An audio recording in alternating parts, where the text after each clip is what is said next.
Bienvenue sur l'Asie d'entrepreneurs, la chaîne des Africains qui veulent travailler plus intelligemment et transformer leur vie. Aujourd'hui, on va aborder un sujet aussi simple qu'explosif. L'argent dans le couple. Oui, c'est un sujet sensible. Oui, beaucoup de couples souffrent à cause de ça. Mais bonne nouvelle, il existe des méthodes concrètes pour mieux gérer l'argent à deux. Dans cette vidéo, je vais te partager 3 méthodes efficaces pour gérer l'argent dans ton couple, en tenant compte des réalités africaines, que tu sois sur le continent ou dans la diaspora. Prends de quoi noter. Installe-toi bien. C'est parti. Pourquoi c'est important de parler d'argent en couple? Beaucoup de couples évitent la question de l'argent par gêne, orgueil ou peur. Mais le silence est le plus grand ennemi de la stabilité financière à deux. Statistiques. Plus de 60% des divorces sont liés à des conflits d'ordre financier.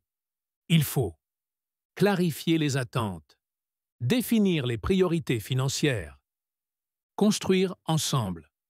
Leçon. Gérer l'argent en couple, c'est bâtir un projet commun avec confiance et transparence. Voici les 3 méthodes qui marchent vraiment. Méthode 1. Le pot commun. 100% partagé. Tous les revenus du couple sont mis dans un même compte. Toutes les dépenses sont gérées à deux. Bonne pour les couples très unis, transparents, même niveau de revenus ou très fusionnels. Avantage, simplicité, clarté totale, sentiment de « on est une équipe ». Inconvénient, peut créer des frustrations si l'un gagne beaucoup plus. Moins de liberté individuelle. Conseil, fonctionne bien si vous avez les mêmes valeurs et beaucoup de confiance. Méthode 2. Le système proportionnel, au prorata des revenus. Chacun contribue selon ses moyens. Par exemple, si l'un gagne 70% du revenu global, il paie 70% des charges. Avantage, équitable, juste dans les couples avec un écart de revenus. Inconvénient, nécessite des calculs et des ajustements réguliers. Conseil, pratique quand les revenus sont inégaux, mais que chacun veut contribuer équitablement. Méthode 3. Le mix hybride, partagé plus individuel. Une partie des revenus est mise en commun pour les charges du foyer. L'autre partie est gardée pour des dépenses personnelles ou projets individuels. Avantage, équilibre entre vie commune et indépendance financière. Moins de pression sur l'autre. Inconvénient, nécessite de bonnes discussions pour fixer les pourcentages.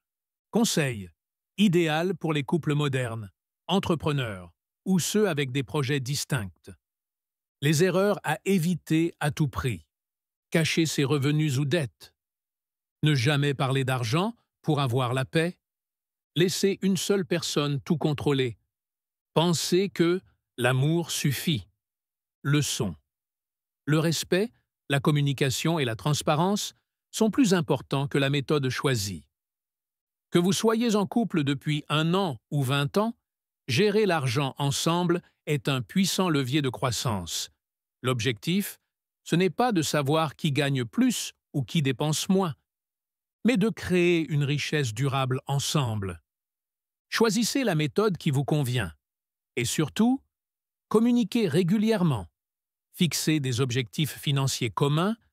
Investissez ensemble si possible. L'amour, c'est bien. Mais l'amour avec un bon plan financier, c'est encore mieux. Si tu es en couple, commente. Méthode 1, 2 ou 3. Laquelle te correspond le mieux? Télécharge notre guide « 10 clés pour gérer l'argent en couple sans stress » disponible en description.